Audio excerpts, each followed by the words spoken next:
Se você assistiu aos nossos vídeos sobre exoplanetas, já deve saber que os cientistas estão à procura de oceanos na zona dos Goldilocks, a dezenas e centenas de anos-luz da Terra. Mas é difícil imaginar que um planeta, a mais de 5 bilhões de quilômetros da sua estrela, possa ter um oceano de água líquida sobre ele. E é ainda mais difícil acreditar que possa haver vida em tal planeta. No entanto, descobertas recentes provam que isso é possível. E há um mundo assim no nosso sistema solar: Plutão.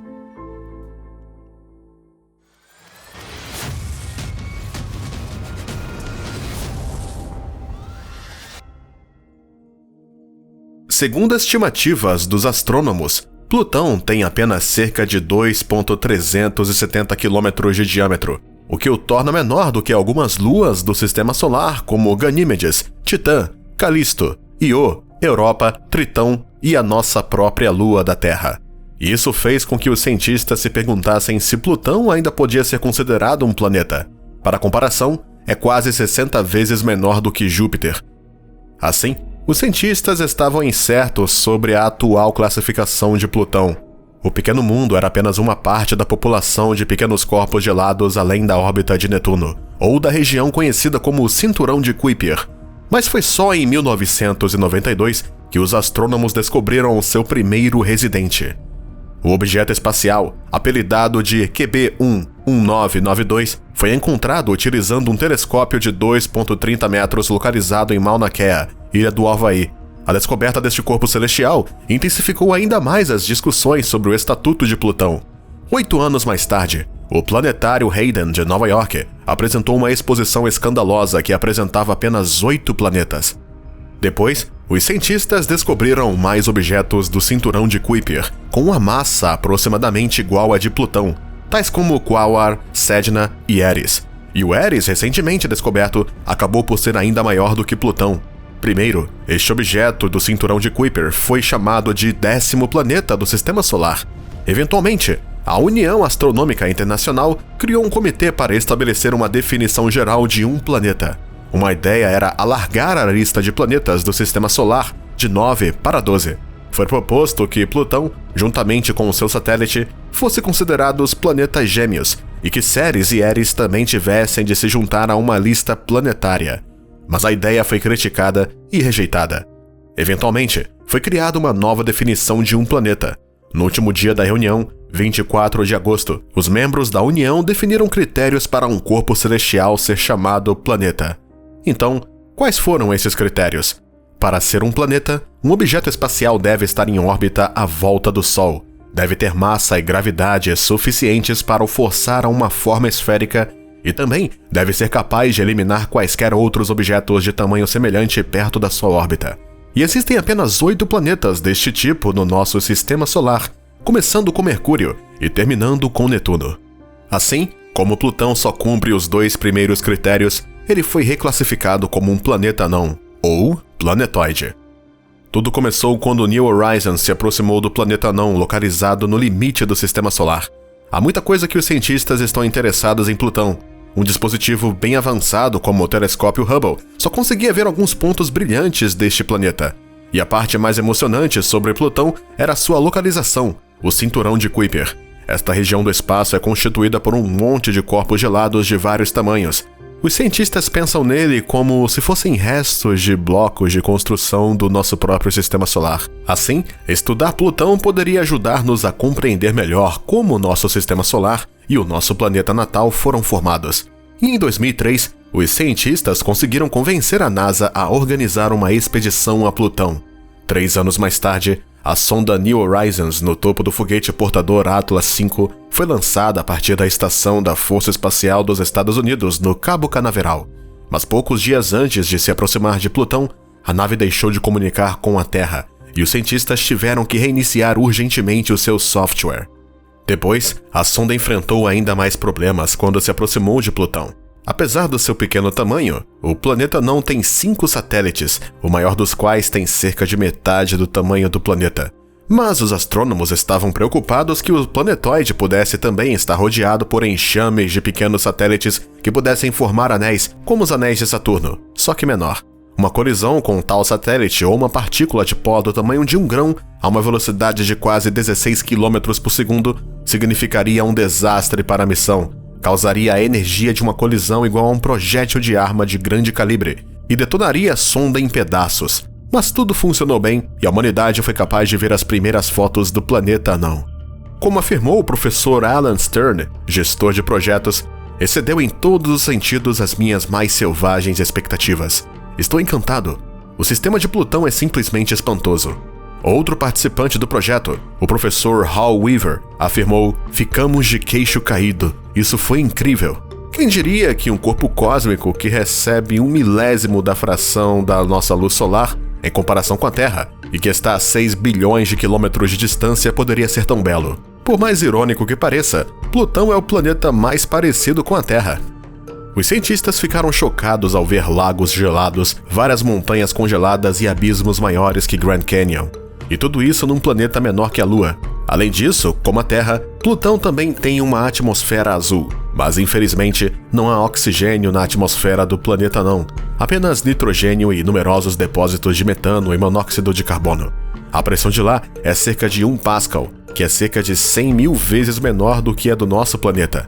A temperatura média da superfície é de 226 a 240 graus negativos. Os cientistas também ficaram intrigados com a superfície lisa de Plutão, quase redonda, ocupando cerca de 1/3 de toda a área do planeta.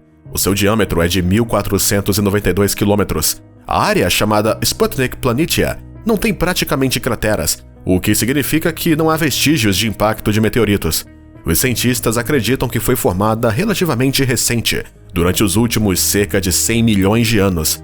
Análises posteriores mostraram que se trata de uma grande bacia cheia de nitrogênio congelado.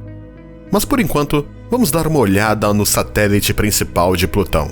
Charon está localizada a uma distância de cerca de 19.600 km da superfície de Plutão, enquanto a distância da Terra e a Lua são de 385.000 km. Significa que as forças das marés entre o planeta anão e o seu satélite são muito poderosas. E de acordo com as leis da mecânica celeste, sob tais condições, a rotação de um satélite se torna sincronizada no tempo. Significa que o período da sua rotação em torno de si mesmo e um planeta se torna o mesmo. Ou seja, a Lua Charon tem um dos seus lados que está para sempre virado em direção a Plutão. Este fenômeno também é chamado de acoplamento de maré.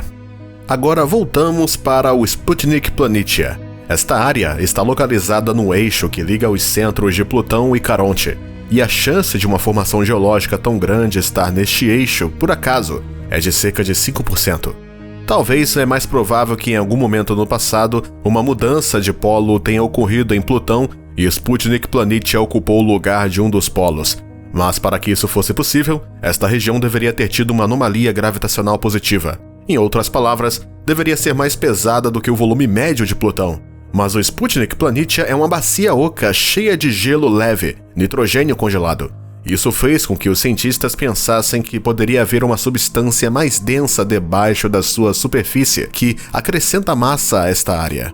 Então, o que é essa substância? Os cientistas se interessaram pelas fissuras profundas que são claramente visíveis da superfície de Sputnik Planitia. Essas fissuras se formam normalmente quando a superfície do planeta se expande, e como a temperatura da superfície de Plutão é congelante, deve haver uma substância sob a crosta de azoto congelado que se expande quando se esfria. Então, que tipo de substância pode expandir-se em vez de se contrair quando é esfriada? A água. Então, isso significa que há um oceano de água líquida escondido debaixo de uma camada de nitrogênio congelado nesta bacia gigante. Foi isso que os cientistas pensaram, e mais tarde foi confirmado por outra observação. Os geólogos estudaram mapas tridimensionais da superfície de Plutão e identificaram 2 objetos bastante invulgares, montanhas de até 5 ou 6 quilômetros de altura. Mas estes não são apenas montanhas. Os cientistas também encontraram crateras e vestígios de atividade vulcânica com até 1 bilhão de anos, que se assemelhavam a vestígios de erupções antigas na sua superfície. Os 2 vulcões gigantescos se chamavam Wright Mons e Pickard Mons. Se os cientistas estiverem certos de que estas formações geológicas são vulcões, Wright Mons e Pickard Mons são os primeiros grandes criovulcões descobertos no sistema solar.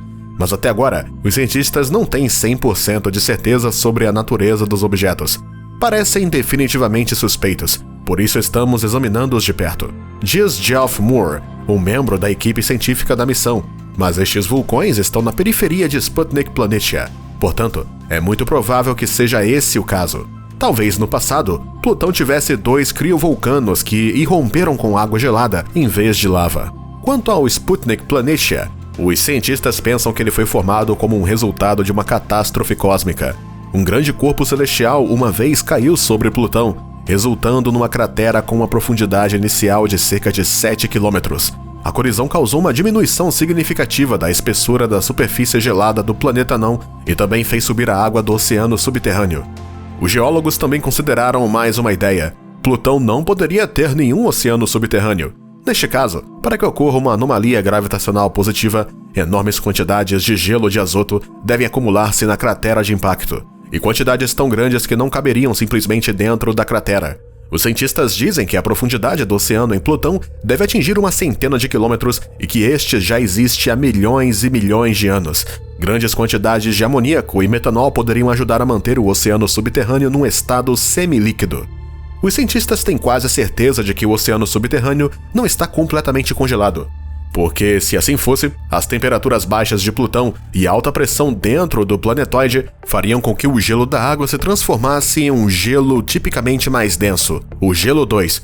Isso teria sido acompanhado por uma diminuição do volume de gelo e compressão da crosta gelada de Plutão, mas as imagens tiradas pelo New Horizons mostram uma imagem diferente.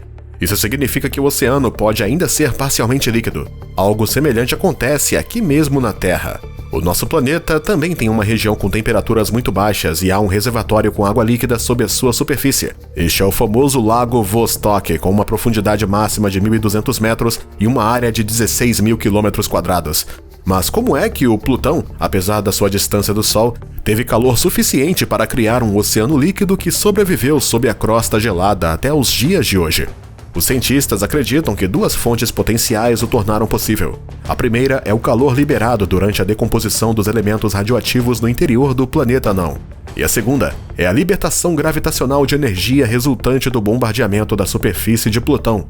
Os cálculos mostram que se toda a energia gravitacional fosse armazenada como calor, só esta fonte seria suficiente para criar um oceano líquido. Contudo, para que isso aconteça, o processo de acumulação deve ser muito rápido. Caso contrário, a superfície de um corpo planetário libertaria uma parte significativa da energia de volta para o espaço. Os investigadores calcularam que, para aquecer tão rapidamente, Plutão deve ter se formado em cerca de 30 mil anos.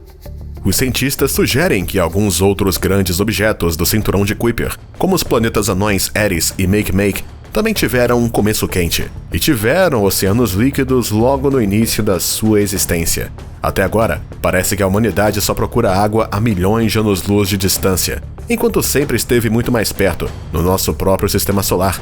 E água significa muitas vezes vida. Portanto, há uma grande probabilidade de que um dia a vida possa ser encontrada nas profundezas de Plutão. Até mesmo no nosso planeta, existem seres que sobrevivem sem o Sol. Algumas bactérias vivem em fontes termais e sobrevivem por conta do calor de lá. Na ciência, existe até mesmo o conceito de extremófilos ou organismos capazes de sobreviver e reproduzir-se em condições ambientais extremas, como uma temperatura muito alta ou muito baixa, pressão, acidez, oxigênio, água e assim por diante. Então, por que não haveria vida no oceano subterrâneo de Plutão? O grande escritor de ficção científica inglês Arthur C. Clarke previu a vida no oceano subterrâneo, no satélite Europa de Júpiter, no seu famoso romance 2001, Uma Odisseia no Espaço. Este corpo celeste é maior do que Plutão e recebe mais calor do Sol. Assim, embora isso seja apenas uma previsão, o mesmo autor já estava certo com mais uma previsão. Durante a missão dos New Horizons, o percurso de voo da sonda foi calculado de acordo com o método descrito pelo grande escritor de ficção. A ideia era utilizar o campo gravitacional de Júpiter como uma fonte adicional de aceleração, poupando combustível, e tal manobra permitiu que o dispositivo chegasse a Plutão 3 anos antes. Para surpresa dos cientistas, o planeta não acabou por ser semelhante ao nosso lar. Como a Terra, Plutão tem uma auréola azul de atmosfera à sua volta. Embora seja subterrânea, também tem um oceano e a existência de certas formas de vida lá é muito provável. Assim, o debate de se o Plutão merece ser considerado um planeta ou não está de volta. Parece que o planeta merece, e também merece outra missão. Temos que aterrissar no Sputnik Planitia, chegar à água líquida e finalmente pôr fim à questão de saber se lá a vida existe. Essa pode ser a maior descoberta da humanidade. Se você gostou desse vídeo, não se esqueça de nos dar um like, se inscrever no canal e ficar atento, pois vamos ter muito mais conteúdo